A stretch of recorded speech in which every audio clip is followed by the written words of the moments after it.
नमस्कार, मैं हूं संतोष पाठक और एक बार फिर से आप देख रहे हैं द न्यूज लॉन्चर। बिहार के मुख्यमंत्री नीतीश कुमार ने कल कुछ ऐसा कर दिया जिसने बिहार की राजनीति में एक बार फिर से हंगामा कर दिया और कहा यह जा रहा है कि अमित शाह, केंद्रीय गृह मंत्री अमित शाह की मनचाही मुराद पूरी हो सकती है, यानी जनता दल यूनाइटेड का अस्तित्व खत्म हो सकता है या फिर जनता दल यूनाइटेड का विलय भारतीय जनता पार्टी में हो सकता है। और ये कैसे होने जा रहा है? कोई बड़ी बगावत नहीं होने जा रही। नीतीश कुमार के जेल जाने की संभावना पैदा हो गई है। नीतीश कुमार के जेल जाने का खतरा पैदा हो गया है और कहा यहां तक जा रहा है कि अगर अमित शाह द्वारा बनाए गए नए कानून भारतीय न्याय संहिता बीएनएस के प्रावधानों को ढंग से लागू किया गया तो नीतीश कुमार को 3 साल तक के लिए जेल की हवा खानी पड़ सकती है। जी हां, आपने बिल्कुल सही सुना। नीतीश कुमार ने वाकई कल कुछ ऐसा कर दिया कि अगर इस मामले में सही तरीके से मुकदमा दर्ज किया गया, अदालत में तेजी से सुनवाई की गई तो 3 साल तक के लिए नीतीश कुमार को जेल जाना पड़ सकता है। और जब नीतीश कुमार 3 साल के लिए जेल चले जाएंगे तो कहां उनकी पार्टी बचेगी? जनता दल यूनाइटेड का अस्तित्व कहां बचेगा? आखिर क्या कर दिया ऐसा नीतीश कुमार ने? नीतीश कुमार अपनी हरकतों की वजह से लगातार चर्चा में रहे। कभी उनसे तीर धनुष छूट जाता है, कभी वो अलग-अलग तरह के बयान देते नजर आते हैं। विधानसभा, विधान परिषद में तो लगातार वो ऐसे-ऐसे बयान देते हैं जो अपने आप में विवाद खड़ा करने की कोशिश करते नजर आते हैं। प्रगति यात्रा के दौरान हमने देखा था कि किस तरह से उनके पीछे खड़े जो मंत्री होते थे, वो बार-बार उनको रोकने की कोशिश करते थे, टोकने की कोशिश करते थे कि कहीं कुछ गलत ना बोल दे, कहीं उनके मुंह से कुछ गलत ना निकल जाए। और नीतीश कुमार के आसपास रहने वाले, चाहे उनके मंत्री हो, चाहे उनके अधिकारी हो, चाहे उनके नेता हो या भारतीय जनता पार्टी के कोटे से उप मुख्यमंत्री बने विजय सिन्हा हो या सम्राट चौधरी हो, इन तमाम लोगों को ये डर सताता रहता है कि कहीं नीतीश कुमार कुछ अलग हटकर ना बोल दे। इन शब्दों का इस्तेमाल मैं बहुत भारी मन से कर रहा हूं, लेकिन करना पड़ रहा है कि सबको ये डर लगता है कि नीतीश कुमार कहीं फिर से उलूल जुलूल ना बोल दे। जी हां, यही डर लगता रहता है। अब नीतीश कुमार ने इस बार बोला नहीं, नीतीश कुमार ने हरकत कर दी और ऐसी हरकत नीतीश कुमार ने कर दी कि अब उनको जेल तक की हवा खानी पड़ सकती है। 29-30 मार्च को अमित शाह पटना के दौरे पर जा रहे हैं, बिहार के दौरे पर जा रहे हैं, बीजेपी के नेताओं के साथ विचार विमर्श करना है, सभी 243 विधानसभा सीटों पर चुनावी तैयारियों का जायजा लेंगे, एनडीए के नेताओं के साथ, एनडीए के घटक दलों के साथ भी बैठक करेंगे। और उससे पहले ही नीतीश कुमार ने इतनी बड़ी गलती कर दी है कि अब उनकी जान अमित शाह के हाथ में चली गई है। बिहार में एक बड़ा मुद्दा बन गया है उनका शारीरिक स्वास्थ्य, उनका मानसिक स्वास्थ्य। लगातार जो विपक्ष के नेता है तेजस्वी यादव, वो इसको लेकर सवाल उठा रहे हैं। अभी ताजा-ताजा जो नेता बने हैं प्रशांत किशोर, वो भी इसको लेकर सवाल उठा रहे हैं। एक ज़माने में जब उनके विरोधी हुआ करते थे गिरिराज सिंह, चिराग पासवान, जीतन राम मांझी, तो वो भी नीतीश कुमार के स्वास्थ्य को लेकर सवाल उठाया करते थे। लेकिन स्वास्थ्य अपनी जगह है, तबीयत अपनी जगह है और अब तो उन्होंने संविधान का, देश के कानून का इतना बड़ा अपमान कर दिया है कि अब वो राजनीतिक बयानबाजी से इतर हटकर संविधान, कानून और जेल के दायरे में आ गया है। आखिर क्या किया नीतीश कुमार ने और क्यों उनको 3 साल के लिए जेल जाना पड़ सकता है, ये तमाम चीजें हम एक-एक करके बताएंगे। शुरुआत मैं एक वीडियो से करना चाहता हूं। आपके स्क्रीन पर एक वीडियो चल रहा है, राष्ट्रगान बज रहा है। उसका ऑडियो हम नहीं सुना सकते क्योंकि यूट्यूब की अपनी एक मर्यादा होती है, लेकिन आप सोशल मीडिया पर जाएंगे तो ये वीडियो बहुत ज्यादा वायरल हो रखा है कि राष्ट्रगान के बीच, गौर से देखिएगा, बिहार के मुख्यमंत्री नीतीश कुमार की एक एक हरकत को गौर से देखिएगा कि किस तरह से वो अपने बगल में खड़े अधिकारी को टोकते हुए नजर आते हैं, सामने वो अभिवादन करते हुए नजर आते हैं। बताया जा रहा है कि वो पत्रकारों को नमस्कार कर रहे हैं और इस तरह की हरकत वो लगातार उस समय कर रहे थे जब राष्ट्रगान बजाया जा रहा था। और बताया यहां तक जा रहा है कि इससे पहले भी जब पहली बार राष्ट्रगान बजाया गया तो उन्होंने हाथ के इशारे से उसको रुकवा दिया। वो स्टेडियम का दौरा करने चले गए और उसका दौरा करने के बाद जब आए, फिर से राष्ट्रगान बजाया गया और जब दोबारा से राष्ट्रगान बजाया गया तो नीतीश कुमार की वो हरकत जो हमने आपको वीडियो में दिखाई कि किस तरह से नीतीश कुमार बर्ताव करते नजर आ रहे हैं। राष्ट्रगान का अपमान, क्या इससे बड़ा कोई अपमान हो सकता है? भारत का कानून ये कहता है, भारतीय न्याय संहिता ये कहती है कि इस मामले में नीतीश कुमार को 3 साल तक की जेल हो सकती है। जी हां, 3 साल तक की जेल हो सकती है। अब आपको ये पूरी खबर बताता हूं दोस्तों। आपके स्क्रीन पर दैनिक भास्कर की खबर चला रहा हूं। उसका हेडलाइन देखिए। हेडलाइन लिखा गया है, बिहार सीएम नीतीश कुमार ने राष्ट्रगान रुकवाया। जैसे मैंने पहले कहा कि उन पर आरोप लग रहा है कि पहले उन्होंने राष्ट्रगान रुकवा दिया, कहे कि स्टेडियम का दौरा करके आएंगे। फिर जब दोबारा राष्ट्रगान बजवाया गया तो फिर उन्होंने किस तरह की हरकत की, वो वीडियो में मैंने अभी थोड़ी देर पहले आपको दिखाया। बिहार सीएम नीतीश कुमार ने राष्ट्रगान रुकवाया, कहा स्टेडियम का चक्कर लगा कर आते हैं। दोबारा शुरू हुआ तो अभिवादन करते रहे, टोकने पर भी नहीं रुके। और आगे पूरी खबर दैनिक भास्कर की दे रखी है कि कैसे उन्होंने कब कब क्या किया। देखिए इस खबर को।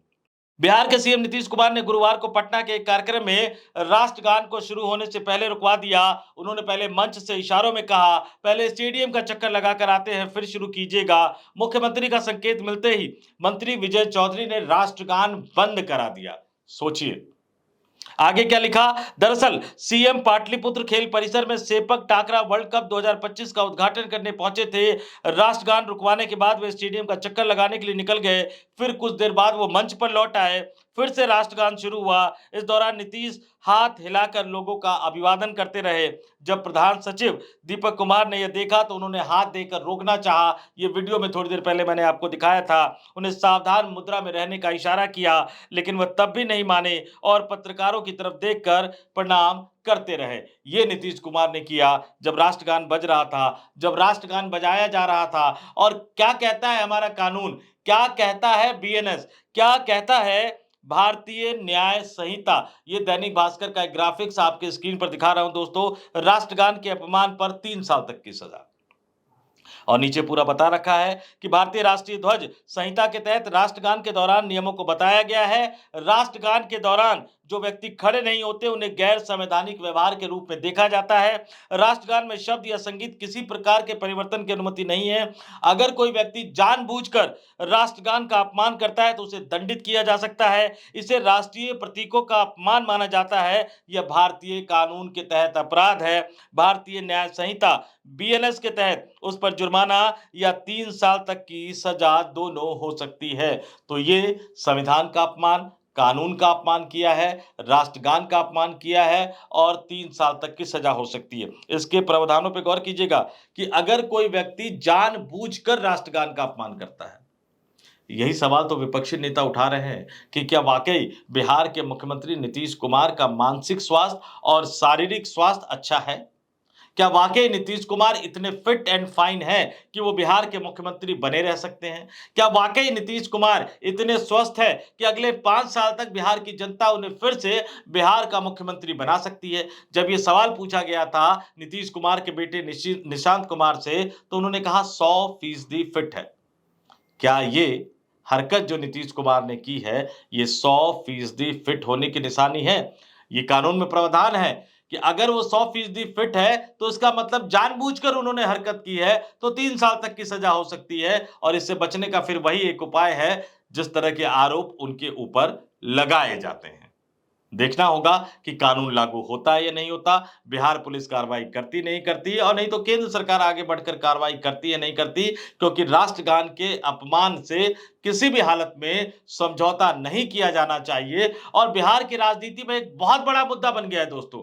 बिहार में विपक्षी गठबंधन ने इसे बहुत बड़ा मुद्दा बना दिया। तेजस्वी यादव ने इस वीडियो को, जो कुछ देर पहले हमने आपको वीडियो दिखाया था, उस वीडियो को तेजस्वी यादव ने भी अपने एक्स अकाउंट से शेयर करते हुए एक बार फिर से बिहार के मुख्यमंत्री नीतीश कुमार के मानसिक स्वास्थ्य पर सवाल उठा दिया है दोस्तों।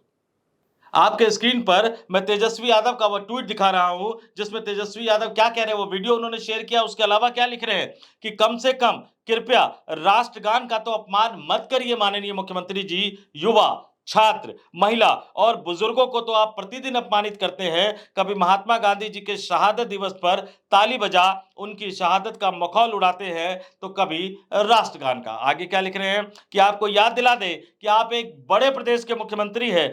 चंद सेकंड के लिए भी आप मानसिक और शारीरिक रूप से अगर स्थिर नहीं है, और आपका इस तरह अचेत अवस्था में इस पद पर बने रहना प्रदेश के लिए अति चिंताजनक बात है।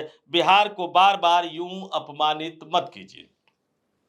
विपक्ष के नेता है, मुख्यमंत्री पद के दावेदार है, उम्मीदवार है। आप इसको कह सकते हैं कि राजनीतिक आरोप प्रत्यारोप की एक कड़ी है, राजनीतिक आरोप प्रत्यारोप की एक श्रृंखला है। लेकिन सवाल तो उठता है, महात्मा गांधी जी वाले कार्यक्रम में आप ताली बजाते नजर आते हैं। राष्ट्रगान के समय आप राष्ट्रगान से जुड़े संवैधानिक नियमों, कानूनों और परंपराओं का उल्लंघन करते हुए नजर आते हैं। तो सवाल तो उठेगा कि क्या नीतीश कुमार ये जानबूझकर कर रहे हैं, या जिस तरह के आरोप उनके बारे में लगाए जा रहे हैं, जिस तरह के आरोप उनके स्वास्थ्य के बारे में लगाए जा रहे हैं, उसके पीछे कहीं न कहीं सच्चाई तो नहीं है। और मैं बार-बार इस बात को कहता हूं कि लोकतंत्र का मतलब है पारदर्शिता, डेमोक्रेसी का मतलब है ट्रांसपेरेंसी। अगर किसी राज्य के मुखिया के स्वास्थ्य के बारे में कोई सवाल उठ रहा है या उठाया जा रहा है, तो जब ये लालू यादव के साथ हुआ करते थे, तब चिराग पासवान ने, जीतन राम मांझी ने और गिरिराज सिंह ने पार्लियामेंट में कहा था कि बिहार सरकार को इनका मेडिकल बुलेटिन जारी करना चाहिए। आज तीनों नेता एनडीए गठबंधन में हैं। ज़ाहिर तौर पर वो मांग नहीं करेंगे कि नीतीश कुमार का मेडिकल बुलेटिन जारी करना चाहिए, लेकिन बिहार जैसे एक बड़े राज्य के मुखिया के स्वास्थ्य पर अगर सवाल उठ रहा है और वो बार-बार इस तरह की हरकतें करते हुए नज़र आ रहे हैं, तो फिर जनता दल यूनाइटेड को भी सोचना चाहिए, बिहार सरकार को भी सोचना चाहिए, मेडिकल बुलेटिन निश्चित तौर पर जारी होना चाहिए। ये तमाम राजनीतिक दलों की, तमाम नेताओं की मांग है और बिहार के करोड़ों बिहारियों के मान सम्मान से जुड़ा हुआ मसला है। राजनीति करते रहिए, आरोप प्रत्यारोप लगाते रहिए, चुनावी गोटियां फिट करते रहिए, लेकिन इस बीच कम से कम इस तरह से बिहार को मजाक का पात्र तो मत बनाइए।